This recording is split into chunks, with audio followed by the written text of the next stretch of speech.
Hello friends. So today we are going to discuss about one very major concern, that is how to write a research paper. Before getting into details, I would like to tell you that today we will only look into research papers, वैसे papers जो आपकी research finding पर based हैं. So we will start with what is research paper. A research paper is a piece of academic writing that contains in-depth independent research analysis, interpretation and argument. A research paper needs you to demonstrate a thorough understanding of your issue, engage with a number of sources, and contribute something original to the discussion. एक मोटा मोटी layman language में बोला जाए तो research paper is written content which will bring your research finding into public eye. कोई भी ऐसा रिटन कंटेंट जो कि आपकी रिसर्च फाइंडिंग को पब्लिक आई में लेके आता है उसको रिसर्च पेपर कहते हैं. Create a research paper outline. A research paper outline is essentially a list of the key topics, arguments, and evidence you want to include, divided into sections with headings so that you know roughly what the paper will look like before you start writing. A structure outline can help make the writing process much more efficient, so it's worth dedicating some time to create one. तो सबसे पहले आप एक outline बना लीजिए कि आपको paper में क्या क्या इंक्लूड करना है.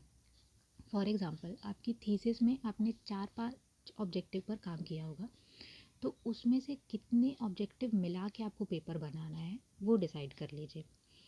जो भी कंटेंट डालना है वो हेडिंग वाइज एक रफ आउटलाइन बना लीजिए. Components of research paper. इसमें मेनली 8 कंपोनेंट्स हैं. पहला टाइटल, दूसरा ऑथर को ऑथर, तीसरा abstract, introduction, research methodology, results, conclusion और रेफरेंसेस. तो टाइटल जो आपका होता है that should be crisp and concise. आपके टाइटल को पढ़ते ही रीडर को पता लग जाना चाहिए कि आपका काम किस टॉपिक या किस इशू पर है और आपने क्या काम किया है. सेकंड हो गया ऑथर या को ऑथर. ऑथर आप खुद होंगे, को ऑथर आपके गाइड होंगे, उसके अलावा कोई और प्रोफेसर जिन्होंने आपकी हेल्प की हो या कोई और स्टूडेंट जिसने आपकी हेल्प की हो, आप उसको को ऑथर में डाल सकते हो. बहुत सारे जर्नल में को ऑथर का कंट्रीब्यूशन पूछा जाता है, तो ऐसे लोग का नाम इंक्लूड करें जिन्होंने एक्चुअली आपके रिसर्च वर्क में कुछ कंट्रीब्यूशन दिया हो या आपकी हेल्प की हो. एब्स्ट्रैक्ट. तो एब्स्ट्रैक्ट एक समराइज्ड फॉर्म या सार होता है आपके पूरे पेपर का. एब्स्ट्रैक्ट में आपको सारे हाईलाइटिंग पॉइंट्स इंक्लूड करने हैं, जैसे कि आपके इंट्रोडक्शन से, मेथोडोलॉजी से और रिजल्ट से. तो सबसे पहले आपको क्या करना है, एक ड्राफ्ट लिखना है. तो right a first draft of the research paper. Your first draft won't be perfect, you can polish later on. You do not need to start by writing the introduction. Begin where it feels most natural for you. Some prefer to finish the most difficult section first, while others choose to start with the easiest part. Do not delete large section of the text. If you begin to dislike something you have written or find it doesn't quite fit, move it to a different document, but don't lose it completely. You never know if it might come in useful later. तो आपको systematic लिखना शुरू करना है. Systematic का ये मतलब नहीं है कि आप इंट्रोडक्शन ही पहले लिखें, पर सेक्शन वाइज लिख लें कि एक सेक्शन, जैसे कि आप रिसर्च मेथोडोलॉजी अगर लिखना शुरू करते हो तो आप पहले रिसर्च मेथोडोलॉजी पूरा कंप्लीट कर लीजिए, उसके बाद आप दूसरे टॉपिक पे जाइए. अगर आपको लगता है कि आपको कुछ गलत लग रहा है, आपने कुछ गलत लिख दिया है, तो उसको डिलीट मत करिए, उसको कहीं और सेव कर लीजिए, फिर से लिखना शुरू कीजिए. हो सकता है बाद में आपको उसमें से कोई चीज़ें इंक्लूड करना सही लगे. फिर बात करते हैं इंट्रोडक्शन की. तो the research paper introduction should address 3 question: what, why and how. क्या, क्यों और कैसे. What, be specific about the topic of the paper, introduce the background and define की टर्म्स और concepts. Why, this is the most important but also the most difficult part of the introduction. Try to brief answers to the following question: what new material or insight are you offering? What important issue does your essay help define or answer? मतलब कि आप जो भी लिख रहे हो, जो भी प्रीवियस रिसर्च हुई है उससे क्या नया आप डाल रहे हो अपने रिसर्च पेपर में, या क्या इम्पोर्टेंट इशू के बारे में आप बता रहे हो. How, to let the reader know what to expect from the rest of the paper. The introduction should include a map of what will be discussed, briefly presenting the key elements of the paper in chronological order.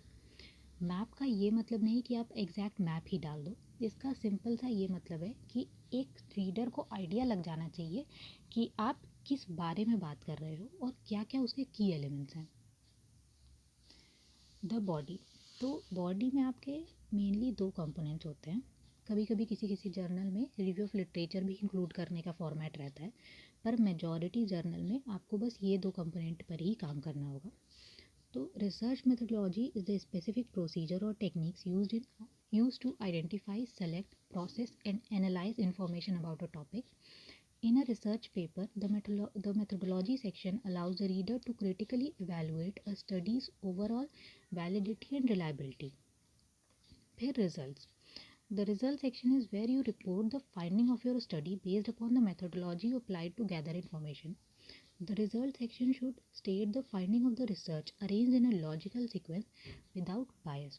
मतलब कि आपने कोई research किया, उसका कुछ result आया, उसमें आपका पर्सनल बायस इंक्लूड नहीं होना चाहिए जब आप उसको किसी भी पब्लिक प्लेटफॉर्म पे पब्लिश कर रहे हो। तो बिना बायस के एक लॉजिकल सीक्वेंस में अपना रिजल्ट अरेंज करके आपको रिसर्च पेपर में लिखना है। Conclusion. The research paper conclusion is designed to help your reader out of the paper's argument. Give the paper a sense of finality by making sure the reader understand how you have settled the issue raised in the introduction. मतलब कि conclusion में आपको ये बताना है कि जिस problem पर आपने काम करना शुरू किया था उसका क्या फाइनल इन्फरेंस निकाला है आपने। References. Every scientific paper builds on previous research, so author must give credit to this previous research through citation and references. Not only does this show clearly where the current research came from, but it also helps readers understand the content of the paper better. तो यहाँ पे आपके दो example दिए हुए हैं। पहला citation का है, APA Intex citation style uses the author's last name and the year of the publication, for example field comma 2005। दूसरा एग्जांपल है, in general a reference will include author's name and initials, the title of the article, name of the journal, volume and issue, date and page number। तो reference की कई सारी style होती है, जैसे कि APA हो गया, शिकागो स्टाइल हो गई। जिस भी जर्नल में आप अपना पेपर भेजना चाहते हो, सबसे पहले उसका फॉर्मेट चेक कर लीजिएगा कि उसमें जिस स्टाइल में रेफरेंस लिखा हो आप भी वही स्टाइल फॉलो करके अपना रेफरेंस लिखिएगा। अब कुछ मेन पॉइंट्स है रिमेंबर करने के लिए। पहला है, डू नॉट प्लेगराइज। तो कॉपी पेस्ट मत करिए, हर एक का तरीका लिखने का अलग होता है, तो आप अपने तरीके से अपने रिसर्च फाइंडिंग्स लिखिए। Second is, submit paper in journals having नास रेटिंग अबव 4.0। तो अभी के टाइम पे जितनी भी वैकेंसीज आ रही है उसमें आपका मिनिमम क्राइटेरिया है कि 4.0 नास रेटिंग से ऊपर के जर्नल में आपका पेपर पब्लिश हो। थर्ड है, do not submit papers in predatory journal. Predatory journals आपसे हाई अमाउंट ऑफ मनी लेके आपका पेपर तो पब्लिश कर देंगे, पर अगर आपकी उनकी रेटिंग बाद में ख़राब हो गई तो आपका पैसा भी चला जाएगा और आपका रिसर्च कंटेंट भी चला जाएगा। तो इसलिए किसी भी प्रीडेटरी जर्नल में अपना पैसा इन्वेस्ट ना करें, ना अपना कंटेंट इन्वेस्ट करें। तो that's all for today. Thank you so much.